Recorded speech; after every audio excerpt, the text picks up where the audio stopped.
Okay, welcome back. This is going to be our final lesson for this module. This one's a little bit different than the mediums that we've had before. It's on craft, which really encompasses a lot of things.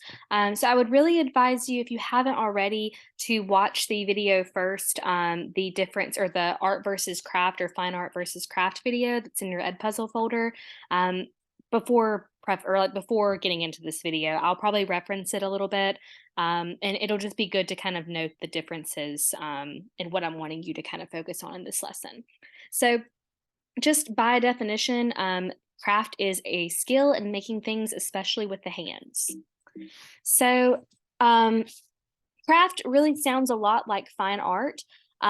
And it essentially is. If you've watched the video, the history of craft video, you'll note that there are a lot of key similarities. And yeah, so just watch that video on the history first, and it'll hopefully make an impact on you on noting the differences between the craft and the other types of fine art. Um, there is a separation of art from craft in the Western world. Crafts are oftentimes seen as things that are useful or have like functionality to them. But a lot of the time, like in the Eastern world, that will be talked about in that video, the differences between like whether or not something is useful or like a fine art doesn't really exist. If you think about different cultures in Africa and China, just mostly Eastern, culture. We think about craft and art sort of existing simultaneously. Um, but artists do challenge the notion of function with their work a lot of the time. And so, yeah, just again, watch the video first, and I feel like this conversation will make a lot more sense. This piece here is a piece by Sheila Hicks. I love this piece. Sheila Hicks is a great person to look at when it is talking about the kind of combinations or relationships between fine art and craft. She was one of like sort of the pioneers in the 70s that took on, kind of merging these two things together and making them whole. So now I'm going to walk you through the different types of craft. So again, unlike the other sort of mediums where it's all sculpture or it's all two-dimensional, craft is divided up into a lot of different categories. The first one I'm going to talk about is going to be clay.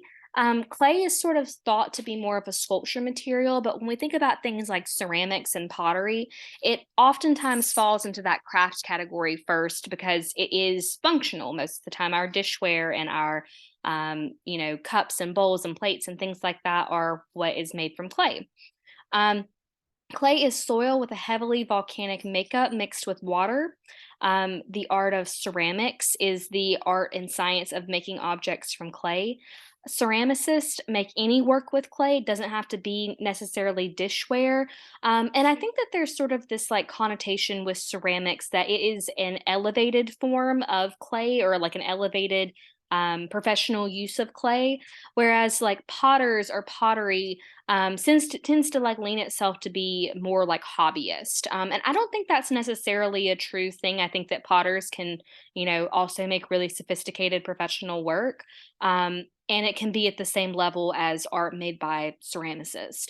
But really, the key difference between the two that you need to know is that ceramics is really anything made from clay, and pottery or potters are people who specialize in just making dishware. With clay, the process for it, you must fire clay at a high temperature in a kiln oven in order for it to like cure or harden, um, and go from being kind of like a soft, like liquidy form to a solid form. Some different types of clay to kind of talk about are just like the major ones that I'm going to go through and sort of their differences. Earthenware tends to be the most common just well used type of clay. It's porous, it doesn't require for high firing, it's fairly it's not inexpensive, but it's on the more affordable side of the types of clay. Stoneware is a lot heavier. It also requires a high temperature firing for it. Not something that's used quite as frequently. And then lastly, porcelain. is very rare. It's also the most expensive and lightweight. A lot of like Chinese ceramics are going to be done in porcelain. They're sort of known for that, and porcelain obviously is sort of known for having that more white color to it than the earthenware and stoneware that are sometimes more like gray or brown. Um, but yeah, those are the three major kinds. And then I've got a couple different examples here of other kinds and sort of what their characteristics are. Um, for clay, there are a few different ways of going about producing clay work. Throwing is when you're shaping clay on a revolving wheel, and that way it gets really even. It has like the qualities that you want in dishware, really, which is like very good symmetry and balance to them. You don't want your plates to be all like uh, unproportional, and you want them to be sort of consistent so that they can stack easily, and just be consistent with your dishware. The process for throwing is to shape the clay on a potter's wheel. You then allow the piece to air dry for a while, and then you fire it in a kiln. Sometimes, or most of the time, with ceramics, there or with this type of clay, there is like a third process to that. So you'll air dry the piece, fire it into a kiln for like a bisque firing, but it still has that sort of like the feeling of like the planter pots, like the terracotta pots that you can buy at Lowe's for your house plants. It has that feeling on the outside, and that makes it so it's not food safe. So a third process has to go on where you do a glaze firing as well, and the glaze makes the pottery food safe so that you can eat off of it, and it's not going to produce any chemicals or anything that way. Um, and that goes on to the decorating ceramics part. You can either create a slip, which is a mixture of clay and water and pigment, or the glaze is a liquid paint with a silica base on it. The slip is just going to create some designs. It's not going to be that protective layer like the glaze offers. So most of the time, even if you do use the slip to like paint designs and things like that onto your pottery, you want to do like a clear glaze over that to fix it and to make it to where you can drink out of it or eat out of it if it's going to be something that you're using for a dishware. Um, Let's go back to the history of clay a little bit. So, ancient Greece is the center for pottery production, usually made from a terracotta type of clay. This is earthenware that can be fired at low temperatures. And with this type, each step is done by a different person. So, I'm going to reference back to that art or that craft history video real quick as well, where we start to kind of see the key differences that are made. Where the defining characteristics between fine art and craft is that fine art is done by individuals, whereas craft is done oftentimes by several people. It's more of like a community process rather than, or a communal process rather than a singular process. So that may also be a reason that clay falls into the more of the craft category, because traditionally each step is done by a different person. But with that said, all processes are like that. Painting, sculpture, all of that traditionally is done by each a different person. And then Chinese ceramicist, whereas Greece was sort of like the powerhouse for it, Chinese ceramics are known for perfecting this blue decoration on white porcelain clay, as we see right here. So these are two very similarly done like vessels that we see, but in totally different styles. This type of style done with the Chinese ceramics is known worldwide in the 17th and 18th century, has a lot of popularity. People are like, just really wanting to get their hands on this type of pottery. Um, and to note the blue color of the glaze, it's not because that was like a significant color really being used, but as I said before, porcelain requires very high temperatures for firing. And so blue was the only color glaze that could withstand those high firing temperatures. Um, Also, something to note here that I think is really interesting is that although this piece has a lot of symmetry to it, you can oftentimes know whether something is like hand built or made, not on the potter's wheel. Or if it is done on the potter's wheel by looking at the bottoms. If the bottom is perfectly like a perfect circle of some sort, it could be big or small. Oftentimes that is done, or most always that is done on the wheel. Whereas this piece here is hand built, meaning that each little slab of the clay has been like placed together rather than it being like, spinning on the wheel because of this octagon bottom. That's not something that's going to occur on a potter's wheel. Unlike this maybe was done on a potter's wheel because because it does have that circular bottom to it. Some conversation with contemporary clay works. Recently, there has been or not really recently, but I mean, in probably like the last 30 or 40 years, there has been a diverging of different clay and pottery styles. People who are, very well known for like their pottery that is, also functional are challenging this conversation of, why clay work that is functional is somewhat lesser than work that is non-functional, because clay is one of those materials that can kind of fall either way.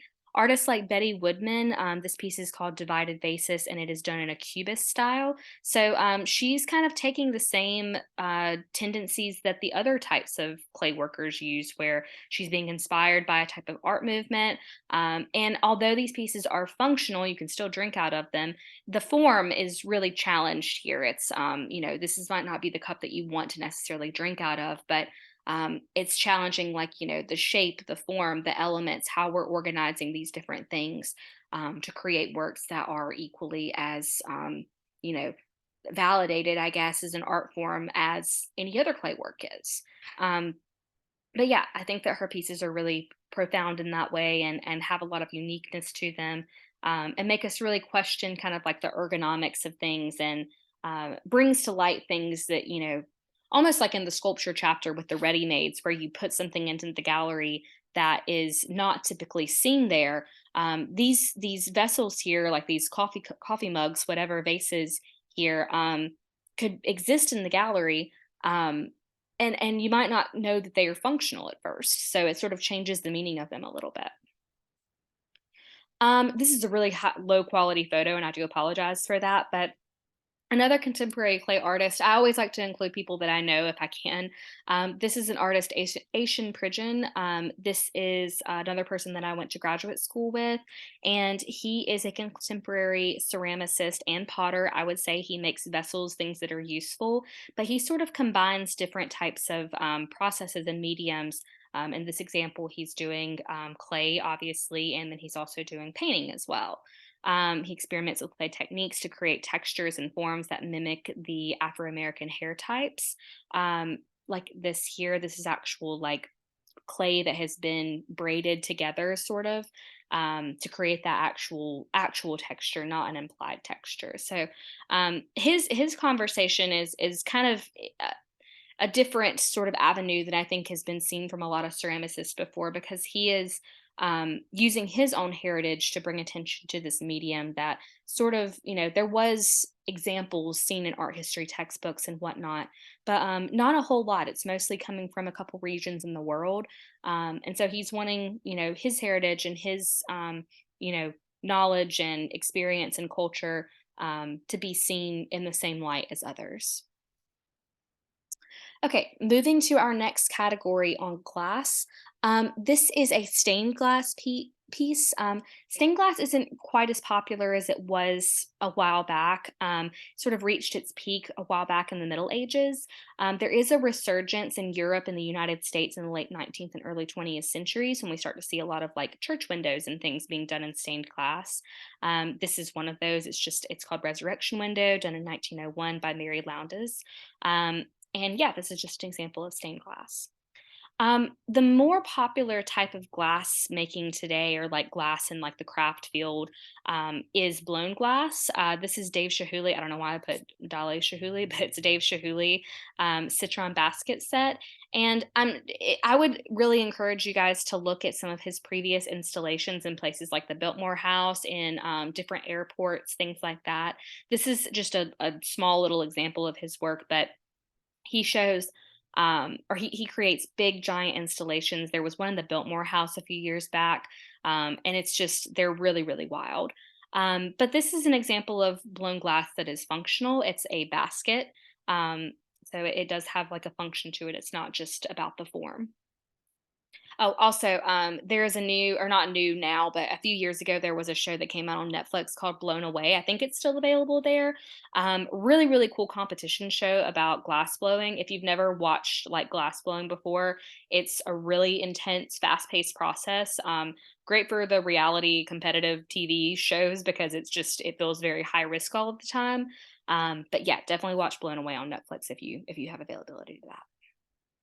Um, Another material that I'd like to talk about is metal. Metal can be for sure a sculpture material. However, it can be a craft material when it lends itself into like the functionality of it. This is Margaret Dupata, who is a flatware set designer. She believed that daily objects should keep pace with modern art innovation. So she's being inspired in 1936 by different art movements that are going on and trying to like lend itself into um, the like silverware that she's making. I think that's something that is really interesting to, or not, it is interesting, but just something to think about, as we're going through this. When you start to think about like the functionality of things and just how different, different objects can be, like silverware, for example, probably all of you, or most everybody, I would say, has in their home silverware.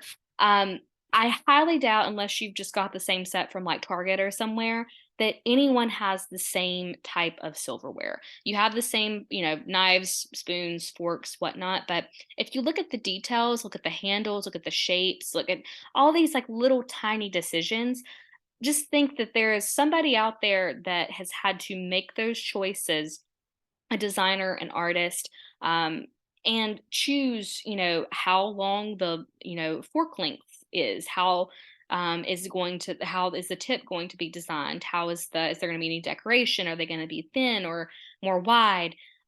Someone has to design literally all of that, every single different silverware set that you have in your house, and not to mention everything else that you have in your home, your chairs, your closet doors, your lamps, all of that is a designer that has made those choices for you. And you don't even really think about it. It's just things that exist in your daily life. But there is somebody, if you think about the history of those objects, those functional things that you use every day, somewhere along the lines, an artist, a designer had to make choices about it, and eventually led to where it is today, which is in your home. Um, Wood, I know we've talked about this already in our previous chapters, but wood has a lot of sort of versatility to it. Um, there is, all of our like cabinetry, all of our tables, chairs, things like that are made from wood. And, they still sort of follow those similar traditions um, that, you know, like everything else we've talked about. There's functionality to it, but there's also, form to it as well. This piece here is a marquetry piece where each individual, this is not painted or like, drawn on there. Each little change in value and color that, that creates the subject matter is a different piece of inlaid wood. There's no bounding wall between the pieces of wood. It's just simply probably like glued together. And the artist creates this by laying the prepared wood in prick holes. And then they're attached later on with probably like wood glue. But there is over 30,000 pieces in this creation here, and it's just wild. Honestly, just wild. Um, some other kind of like people who are challenging the idea of like furniture and things like that that are made from these materials are like Nina Brunn. I think that this piece is actually in the Mint Museum in Charlotte. It's called Nest Chair. There are these long, thin strips of flexed birch, and then a central cushion recalls. It's called Nest Chair because it kind of looks like in the middle there is sort of like a nest. Um, but it is a chair. It's something that you can actually sit in. And she's sort of experimenting with how wood can change in form, and also noting how wood can be very flexible when it is wet, and then it retains its shape when it dries. So, all of this has been bent and like, moved when it's at its most flexible when it's damp, and then it keeps its shape after that. Okay, textiles are last very big category we've got here. Textiles, there's a lot that go into this, mixing heritage of traditional practices. with new avenues of expression. So, textiles for a very long time were thought to be a very feminine and very domestic type of art form, and really wasn't considered an art. It was more of like just a hobby, I guess, or just something that people did. But, even though it's doing the same thing as painting and sculpture and all of this stuff, it's not considered in that same category. And artists like Sheila Hicks, that I talked about at the very beginning of this lesson, changed the dialogue for that a lot. Let's talk about some different types of textiles, though. What we see textiles being. There are two main classes: work that is made on a loom, like weavings, and then work made off of a loom, like embroidery and quilt making and things like that. Weaving, it involves a loom or a device holding fibers into place. Um, the process for weaving, there are two types of fibers that are interlacing with one another. The warp fibers are the vertical fibers in place on the loom. So these like pinkish ones here, those are the warp fibers. They never change. They're just stretched onto the loom and then they keep the shape the whole time. And the weft fibers are the horizontal fibers that can be changed to make patterns or designs. So the ones that are like, quite literally weaving through there is the ones that change. This is an extreme example of a tapestry that is done on a digitally operated loom. It's just a really cool example that I think is there. It's probably hundreds of thousands of lines of weaving done to create this overall giant piece here. Other kinds of textiles are embroidery and quilt making. Embroidery is when artists stitch decorative colored threads into and over a base of a woven fabric. So this might be like a tapestry that we see here, but these like little designs and like the red over it are embroidery designs. This is Peruvian produced. They are kind of a powerhouse for embroidery. There's a lot of embroidery, in the culture there. And this is a funerary cape. And our last big category, I believe here, yep, is our quilt making. I have a video for you to watch as well on this one. So if you've already watched it, great. This is on Faith Ringgold, who is a master quilt maker. She has African American lineage, and her entire family, at least her maternal family, has a rich history of quilt making. She creates what she calls story quilts, and they are stories from her own life. And the tradition, again, goes back as far as her great great grandmother. And she sort of sees quilt making as a way to sort of like keep her heritage, and it's something that is useful. It's functional. It can keep you warm and protected, but it also tells a story to it. There's quilt making is a very very very long process, and oftentimes like many people are sort of working on a quilt at the same time, so it becomes almost like this community aspect. um, this is one of her still image, or a still image of her piece Tar Beach, which was later made into a children's book that she talks about in the video there. But definitely watch that. It is one of our ed puzzles this week as well. But otherwise, that is it for our craft chapter this week. If you have any questions or anything about the lessons for this week, please let me know. Please make sure to watch all of the other videos in the ed puzzle folder. And I will see you guys in module 6. We're wrapping up quickly.